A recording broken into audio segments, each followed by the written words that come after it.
Fantasy Philosophers is brought to you by fantasy-info.com.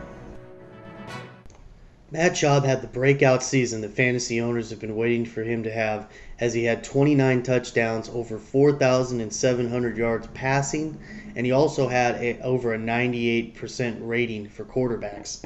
This was the type of season that really does establish this offense as a juggernaut, even though they really don't have, I should say they had a very disappointing season in the running game last year with Steve Slayton. Obviously, he had his neck problems that was complicating the issues, and he was a little bit overweight because he tried to bulk up a lot in the offseason. He was playing at about 215.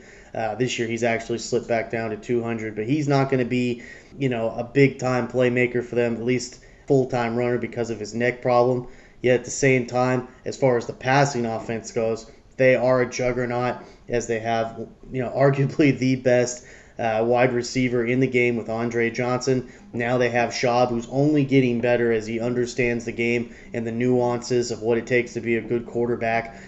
You have guys like Jacoby Jones, and even they brought back Ken Walters. He didn't have a good season last year, but he did have one before that, so we'll see if he can help. He should be able to at least help out Schaub.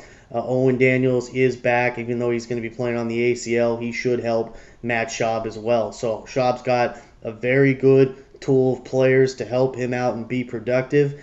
He's getting to that time in his career where I think we definitely saw him last year where he's starting to read more than just maybe Andre Johnson and Owen Daniels or one or two options. He's starting to get to that third, fourth option in his read. So look for Schaub to have another fabulous season this year.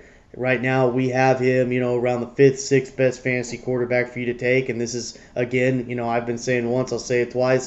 This is probably the deepest class of quarterbacks I can remember in the 20 years of playing fantasy football that can get you around 30 touchdowns and over 4,000 yards passing. But Schaub, they're definitely going to pass the ball, especially with some of the issues that they're starting to have now in the defense. They lost Dunta Robinson, their top cornerback. Now, obviously, Brian Cushing, he's out for the first month, so they should be giving up points in the passing game. That means that the Texans are going to have to keep scoring points so that they can keep up in ball games.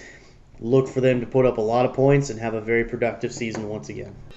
For more fantasy football information, go to fantasy-info.com and sign up for our free e-newsletter. Good luck in your 2010 Fantasy Football League. As an added bonus, the Fantasy Info guys will include their 5 secret tips for success in fantasy football with your free subscription.